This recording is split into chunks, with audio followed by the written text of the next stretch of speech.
ప్రజాభవన్లో ప్రజావాణి కార్యక్రమం ప్రారంభమైంది. మధ్యాహ్నం 1 గంట వరకు ప్రజావాణిని నిర్వహించనున్నారు. సీఎం రేవంత్ ఆదేశాలతో ప్రతి మంగళ శుక్రవారాల్లో ప్రజావాణిని నిర్వహిస్తున్నారు. ప్రజావాణి కార్యక్రమానికి పెద్ద సంఖ్యలో ప్రజలు చేరుకున్నారు.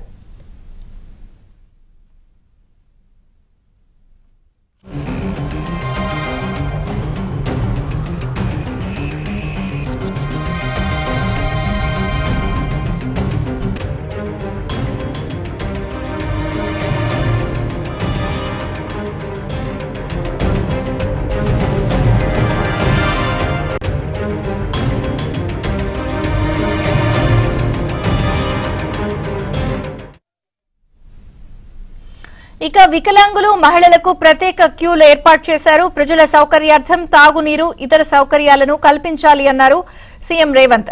సీఎం రేవంత్ ఆదేశాలతో అధికారులు ప్రత్యేక వసతులు ఏర్పాటు చేశారు. ధరణి సమస్యలు, పెన్షన్లు, డబుల్ బెడ్రూమ్ సమస్యలపై ప్రజలు అధిక సంఖ్యలో ప్రజావాణి కార్యక్రమానికి తరలి వస్తున్నారు. అయితే ప్రతి మంగళ శుక్రవారాల్లో ప్రజావాణి కార్యక్రమానికి విశేష స్పందన వస్తోంది. భారీగా ప్రజలు కూడా తమ సమస్యలు చెప్పుకోవడానికి చేరుకుంటున్నారు. మరిన్ని వివరాలు మా ప్రతినిధి శశి అందిస్తారు. శశి,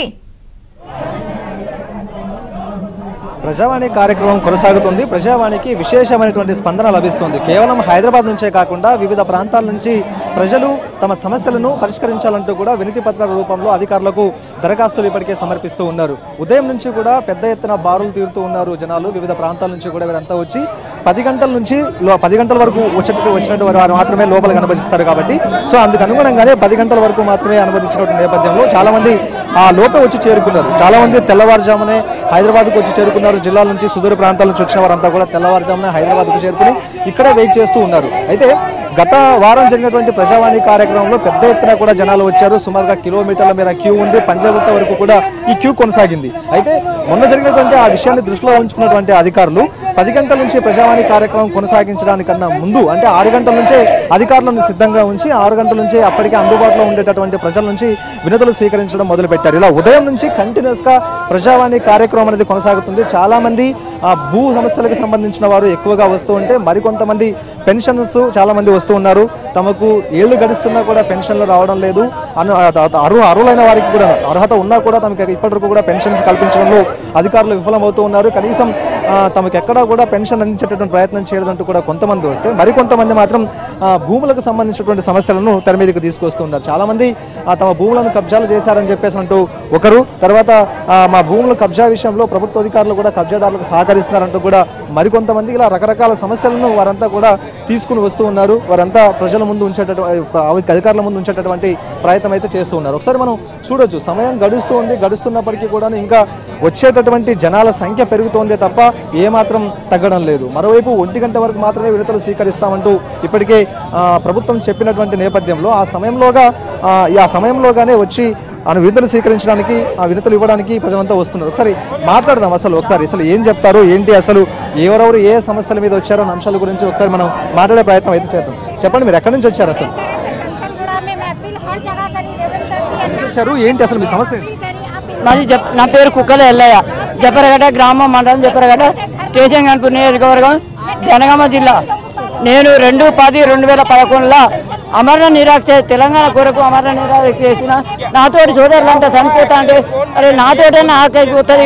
కేసీఆర్ గారు దీక్ష చేయడా తర్వాత చేసినా రాలేదు. కాబట్టి నేను చూద్దాం 2వ సభ్యునిగా అమరణ కావాలి, చనిపోవాలనే ఉద్దేశం మీద నేను దీక్ష చేసిన తర్వాత ఎస్ఎస్ఎల్ ఎస్సీ కమిషనర్ సభ్యుడు రాజార ప్రతాప్, అంతకుముందు ఉన్న బీఆర్ఎస్ ప్రభుత్వం ఏర్పడ్డ తర్వాత ప్రొఫెసర్ సీతారాం నాయక్ గారు వాళ్ళందరూ వచ్చి నువ్వు దీక్ష విరమించాలి. అర్జీ ఇచ్చారు కదా అధికారులు, ఏం చెప్పారు? అర్జీ ఇచ్చారు కదా అధికారులు, ఏం చెప్పారు?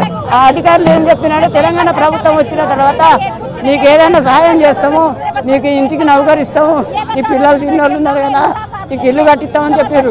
కానీ తెలంగాణ ప్రభుత్వం వచ్చిన తర్వాత ఎమ్మెల్యే తాటికొండ రాజే దగ్గరికి పోయినాం, సీతారాం నాయక్ దగ్గరికి పోయినాం, కానీ ఎవరు స్పందించలేదు. అప్పటి నుండి ఈ 10-12 ఏళ్ళు వేరు చూసినాం. కానీ ఇప్పుడన్నా రేవంత్ రెడ్డి గారి నాయకత్వం వచ్చింది కాబట్టి, కాంగ్రెస్ ప్రభుత్వం వచ్చింది కాబట్టి నాకు నా పిల్లలకు జాబ్ దొరుకుతుంది, నాకు ఏదైనా ఆర్థిక సాయం చేస్తాడు, నాకు ఇల్లు కట్టిస్తాడనేది నా కోరిక మీద మేము ప్రజాదర్పణకి వచ్చేసి చూసాం కదా, చాలా మంది కూడా ఉద్వేగంగా వస్తూ ఉన్నారు. ఎందుకంటే చాలా కాలంగా కూడా తమకు సమస్యలు ఉన్నాయి.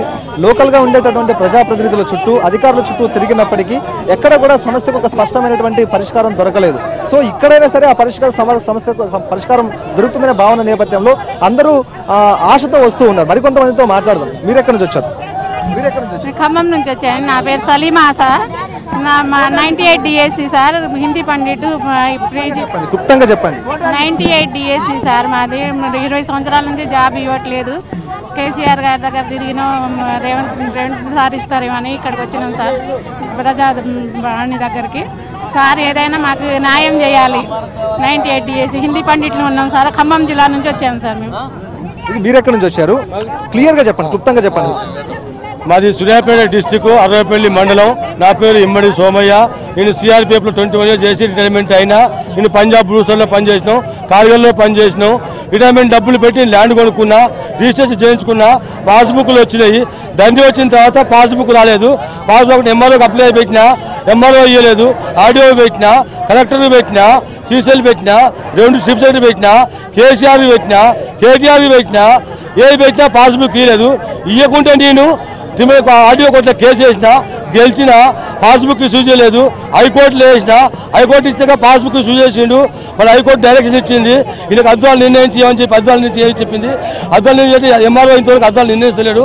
అలా శ్రీరామ సార్ కాలువ పోయింది, కాల డబ్బులు నాకు వచ్చినాయి. ఇప్పుడు ఒక దొంగ పేపర్ తయారు చేసుకొని వీళ్ళు డ్రామాలు ఆడుతున్నారు. అలా ఎంఆర్ఓ వచ్చి భూమిలో మీద రాళ్ళు పాతుడు చేసుడు. నేను పోలీస్ స్టేషన్ పోయినా, పోలీసులు ఏం పట్టించుకోలేదు. సిఐ దగ్గరికి పోయినా ఏం లేదు, డిఎస్పీ గారికి పోయినా ఏం లేదు, సిఐ గారికి పోయినా, ఎస్పీ గారికి పోయినా ఏం లేదు. లాస్ట్కు హోమ్ మినిస్టర్ కూడా అప్లై చేసినాం. మా మిలిటరీ వాళ్ళకు చేయనప్పుడు మేము ఏం చేయాలి, కలిపి చెప్పుకోవాలి. ఇప్పుడు నేను రిటైర్మెంట్ అయినా. మా బాబు ఆర్మీ, మా కొడుకుని 10 సంవత్సరాలు మిలిటరీ పంపించిన సైనిక్ స్కూల్ కోరుకొండకు. మా బాబు ఇప్పుడు lieutenant, IPS, civil police IPS cadre post. ఆయన చైనా వాళ్ళని గెదింగ్ కొడితే మీరు అందరు జైలు కొట్టారు. చూడొచ్చు విజయ చంద్రిక, అన్ని చిన్న చిన్న సమస్యలే. ఎందుకంటే అక్కడ గ్రామ స్థాయిలోనో లేకపోతే మండలాల స్థాయిలోనే పరిష్కారం అయ్యేటటువంటి సమస్యలే. కానీ అక్కడ అధికారుల నిర్లక్ష్యం చాలా స్పష్టంగా కనిపిస్తోంది. చాలా మంది సింహభాగం ప్రజలు తమ భూములను ఇతరులు కబ్జా చేశారనో, లేకపోతే తమ భూముల్లో ఇతరులు నకిలీ పత్రాలను సృష్టించి ఆక్రమించే ప్రయత్నం చేస్తున్నారనో అనే అంశాల మీదే చాలా ఎక్కువ మంది వస్తూ ఉన్నారు. ఇంకా మరికొంతమందితో మాట్లాడే ప్రయత్నం చేద్దాం. మీరు ఎక్కడి నుంచి వచ్చారు? మా మామగారు మిలిటరీ అన్నమాట. ఓకే, ఇది మొత్తానికి చూసాం కదా. మొత్తానికి మాత్రం ప్రజావాణి కార్యక్రమం 1 గంట వరకు కూడా కొనసాగబోతోంది. ఇప్పటికే వినతులు స్వీకరించడానికి, ఇంకా వినతులు ఇవ్వడానికి చాలా మంది వస్తూ ఉన్నారు. 1 గంట వరకు కూడా ఈ కార్యక్రమం నిర్విఘ్నంగా